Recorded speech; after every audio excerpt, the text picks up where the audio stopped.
Hello and welcome back to Educator.com and welcome back to Biochemistry. So in our last lesson we talked about myoglobin. In this lesson we're going to start talking about hemoglobin. So let's just jump right on in. Okay. Now, whereas myoglobin is involved in the diffusion of the oxygen in muscle tissue. So whereas myoglobin is involved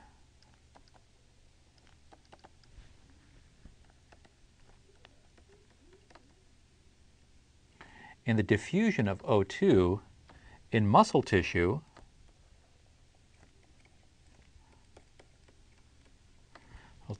hemoglobin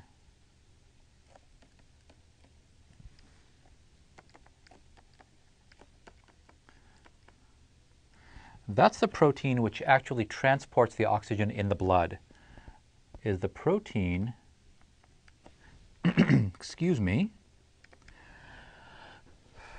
which transports the O2 in the blood. Now, hemoglobin has 4 subunits. So hemoglobin, which is abbreviated HB, it has 4 subunits. So it's not like myoglobin. Myoglobin was just a single subunit protein that has a binding site for 1 molecule of oxygen. It has 4 subunits, and each of these subunits has a heme group with a heme group. So we have, excuse me, 4 sites to bind O2 per protein molecule.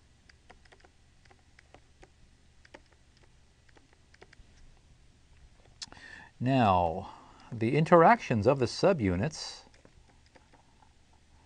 they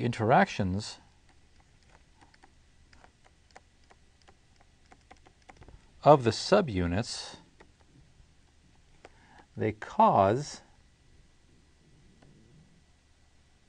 conformational changes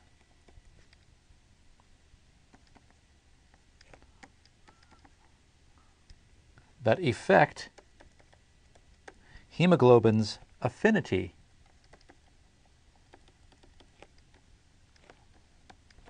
for O2.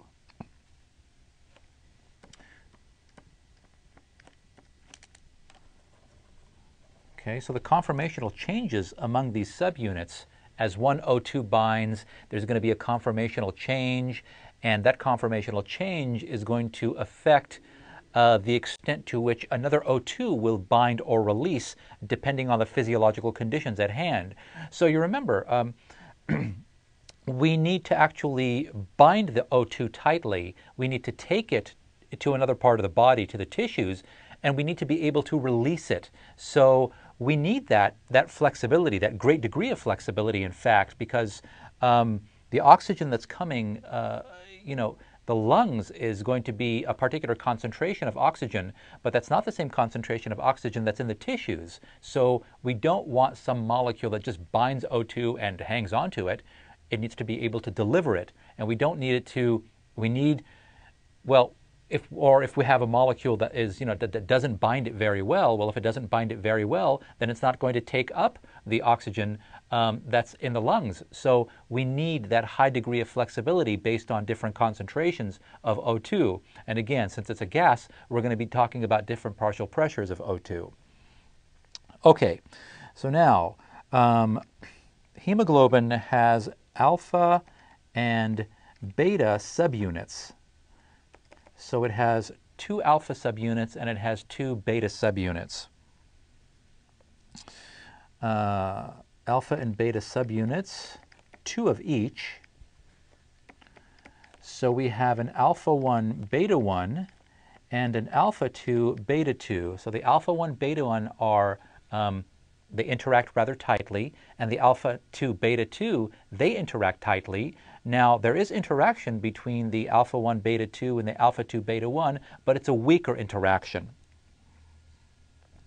So the alpha it has 141 amino acid residues, and the beta has 146 amino acid residues. Okay, let's go ahead and take a look at an image of hemoglobin here.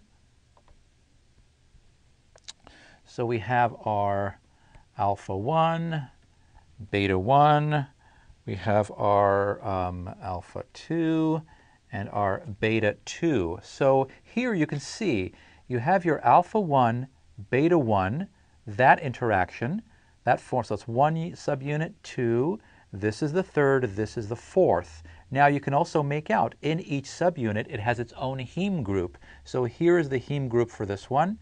And this one is a little hidden. You can see the heme group right here. Let me go ahead and, so it's right there. And you have the heme group right there for that one. And it's right there for this one. And here it is for that. Now I don't know if you can actually see the oxygens. It doesn't look like oxygen is bound, or maybe it is. It's hard to tell.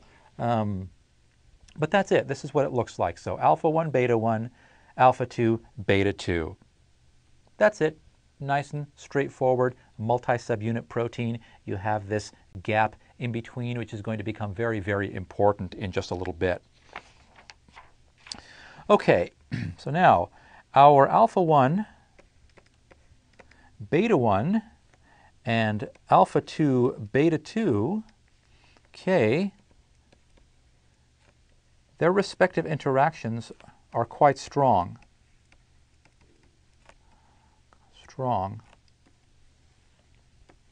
You have about 30 amino acids between alpha 1, beta 1, alpha 2, and beta 2 that are interacting with each other. So 30 amino acids interacting, that's pretty strong interaction.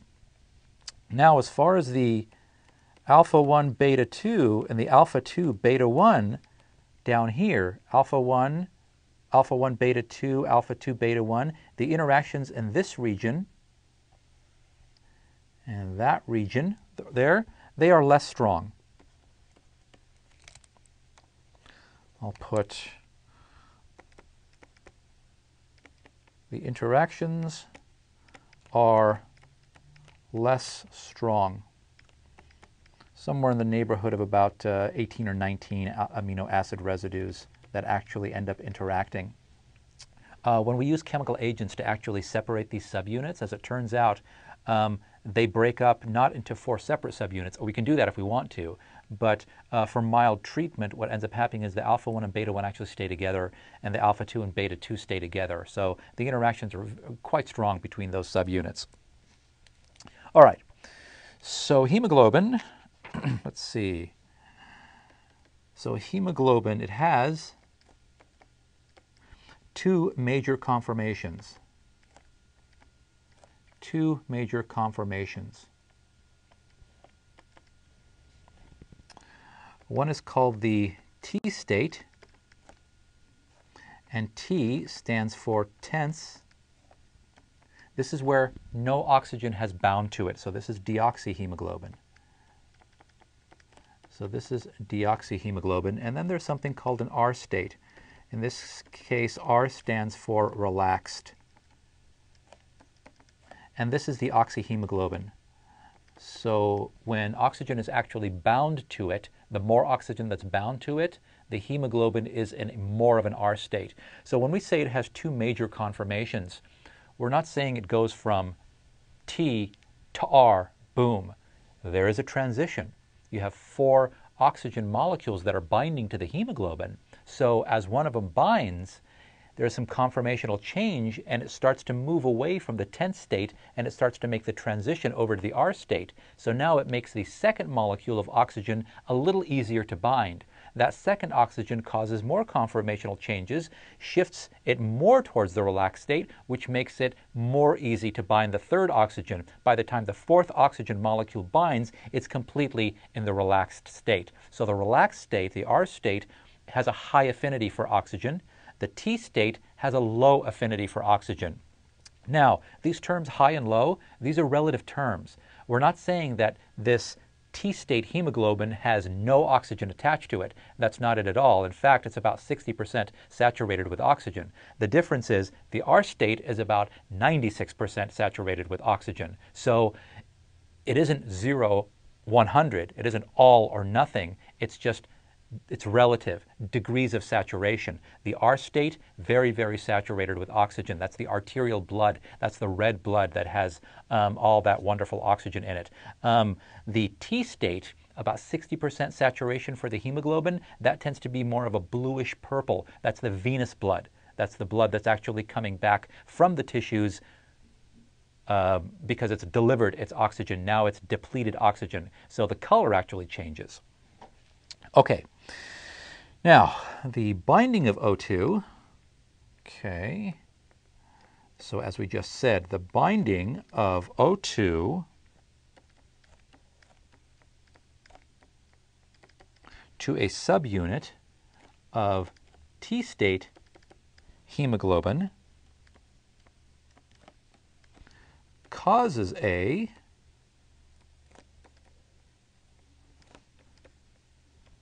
conformational change toward the R state. Toward the R state. And again, it is a transition. It isn't just boom, it goes to the R state. Toward the R state, which has a greater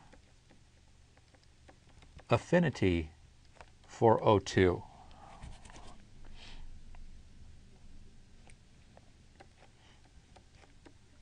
So it begins to bind more O2. And the more O2 it binds, the more it wants to bind. That's this sort of domino effect, if you will, of this thing called cooperative binding, which we'll talk a little bit about a little bit later. Okay, so now